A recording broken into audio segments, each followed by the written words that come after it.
Assalamualaikum warahmatullahi wabarakatuh. Bismillahirrahmanirrahim.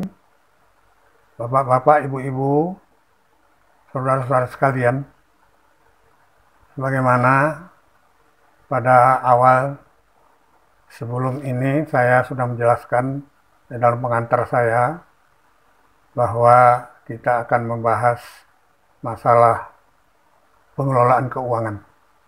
Jadi sebelum kita sampai ke materi itu, dan terakhir, sebagaimana Bapak Ibu ketahui bahwa pengelolaan keuangan daerah itu diatur dalam Peraturan Menteri Dalam Negeri Nomor 77 Tahun 2020. Jadi lebih baik saya berikan dulu sekedar pengantar tentang pengelolaan keuangan daerah. Kita maklum bahwa di awal-awal kemerdekaan kita, sistem keuangan negara dan daerah kita adalah merupakan pengambil alihan atau lanjutan daripada sistem yang berlaku pada zaman penjajahan Belanda. Jadi saya juga akan sedikit banyak menggunakan bahasa-bahasa Belanda. Jadi di dalam bahasa Belanda, keuangan itu disebut pengurusan keuangan. Itu pengurusan keuangan itu artinya nanti kita sebutkan adanya behir. Behir itu pengurusan. Jadi pengurusan keuangan itu terbagi dua, orangnya. Jadi ada yang istilahnya dengan pengurusan umum dan pengurusan khusus. Nah, pengurusan umum di dalam bahasa Belanda itu disebut tadi administratif behir. Administratif behir itu terbagi dua. Pertama, dia sebagai otorisator. Kedua, dia sebagai ordonatur. Jadi administratif behir itu dia mempunyai dua hal. Di satu pihak dia punya hak memerintahkan, memberi perintah, orang lain harus ikut. Kemudian dia punya kewajiban juga. Itu pengurusan yang disebut dengan pengurusan umum atau administratif behir. Kemudian yang kedua, pengurusan khusus. Itu disebut dengan komtabel behir. Komtabel behir itu pengurusan komtabel. Komtabel itu dia hanya punya kewajiban, dia tidak punya hak. Nah, jadi di dalam hal ini tadi saya sebut otorisator itu punya kewajiban, dan kedua ordonatur. Nah, otorisator itu sekarang masih juga ada otorisator, dan hasil otorisator itu sekarang ini kita sebut dengan SKU, Surat Keputusan Otorisasi. Nah, jadi otorisator hasilnya SKU, ordonatur itu dulu hasilnya mandat. Mandat sekarang istilahnya SPM, Surat Perintah Membayar. Nah, jadi di dalam pengurusan keuangan itu, baik keuangan negara maupun keuangan pemerintah, biasanya itu kita pelajari, kita bahas pertama masalah bendahara.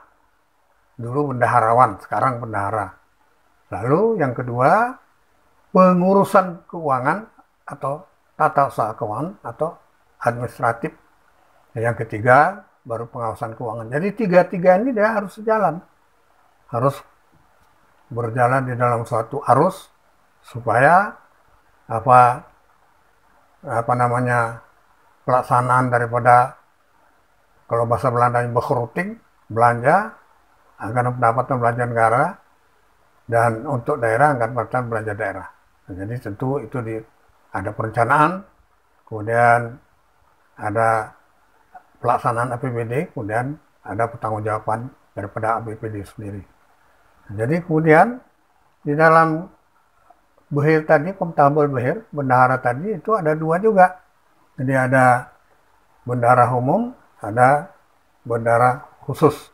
Nah, di dalam sistem keuangan daerah kita, ya saya ingat dulu dari awalnya Keputusan Menteri Nomor 29, lalu disempurnakan karena peraturan pemerintahnya berubah, Peraturan Pemerintah Nomor 58 tahun 2005 tentang pengelolaan keuangan daerah. Kemudian tahun 2019 peraturan pemerintah itu berubah lagi Peraturan Pemerintah Nomor 12 Tahun 2019 pengganti daripada Peraturan Pemerintah Nomor 58 Tahun 2005. Jadi karena dinamika di dalam bahasa Belanda itu ada istilahnya duursam. Duursam itu terus menerus. Sistemnya terus lanjut, orangnya boleh berganti. Itu kadang-kadang beda dengan kita sekarang. Kita sekarang orang berganti, sistem diganti. Sehingga tidak istilah duursam. Nah, jadi beda. Jadi pengalaman saya dalam studi banding ke kota Rotterdam, kita bertukar pikiran juga dengan para pengawas. Kemudian juga saya ke ARK, istilah ARK, kita BPK, Badan Pengawas Keuangan di negeri Belanda, di Den Haag. Nah, saya bertukar pikiran dengan kepala ARK-nya, kemudian ibu. Jadi ARK, Algemene Rekenkamer. Nah, jadi cuma bedanya, kalau negeri Belanda itu sistemnya negara bagian. Jadi beda dengan kita, negara kesatuan. Jadi ada perbedaan-perbedaan, cuma kita mengambil mana manfaat-manfaat yang perlu kita ambil, kita jadikan suatu contoh atau pelajaran. Misalnya, kita ada TAPD, Tim Anggaran Pemerintah Daerah. Di sana tidak ada TAPD. Jadi, misalkan saja usul seperti rancangan RKA, rancangan DPA terutama, jadi tidak perlu dibahas oleh TAPD.